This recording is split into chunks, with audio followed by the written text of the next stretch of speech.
This video contains excerpts from the linguistics chapters of my book, illustrated here. Links to purchase the book are in the description below.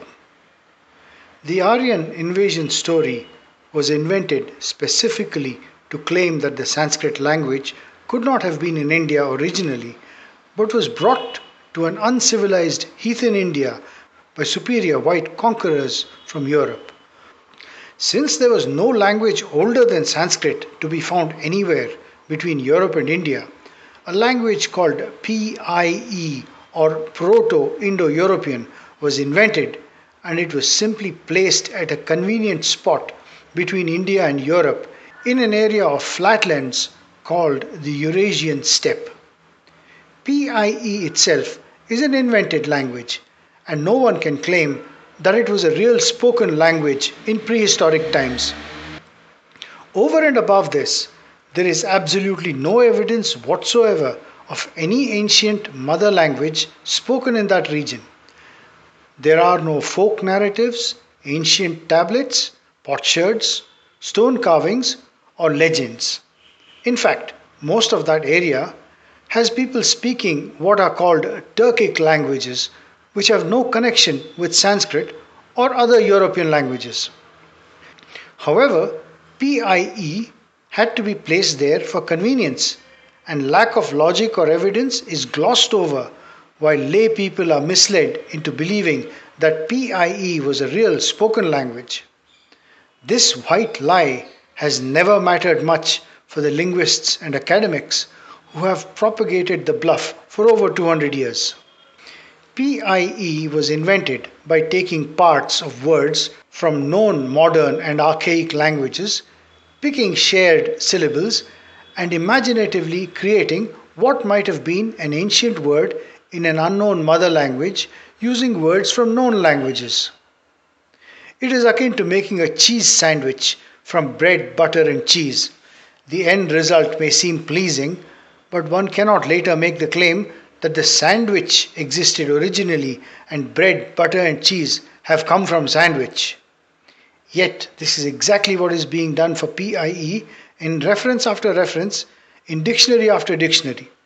Words are being claimed to have arisen from the previously cooked up language, PIE. This fraud is being foisted by linguists on a gullible world, but here I will concentrate on the fraudulent history that has been imposed on India by the invention of fake languages. It is said that European languages arose from PIE and spread out from the Eurasian steppe like spokes from the center of a wheel. After all those European languages arose, the final act was a spread of conquering hordes carrying an imaginary language towards India, depicted as a brown line in this image. But at the end of the line, there were two very similar languages. One is Sanskrit and the other a language that was used in rituals by ancient Zoroastrians or Parsis. Somehow, European linguists had to make a connection between their brainchild, the PIE language in the steppe, and these two languages found in India.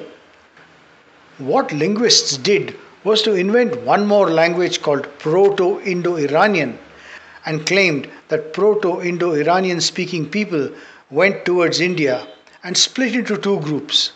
The language called Proto-Indo-Iranian is simply a figment of linguistic imagination. No such language ever existed. Its existence was conjured up simply to invent a non-existent race of people called Proto-Indo-Iranians who rode from the Eurasian steppe towards India.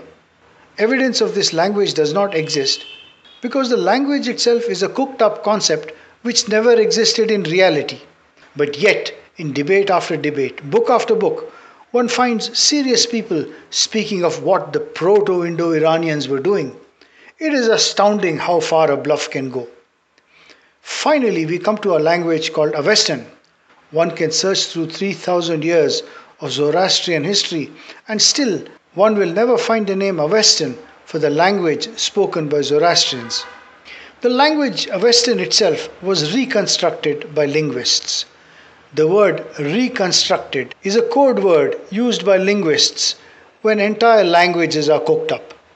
The name Avestan was invented from the words used by a Frenchman who wrote about a Parsi holy book called Zend Avesta. The language was made up by using words from Parsi texts and Sanskrit translations of Parsi texts that were written after more than 2000 years of oral transmission.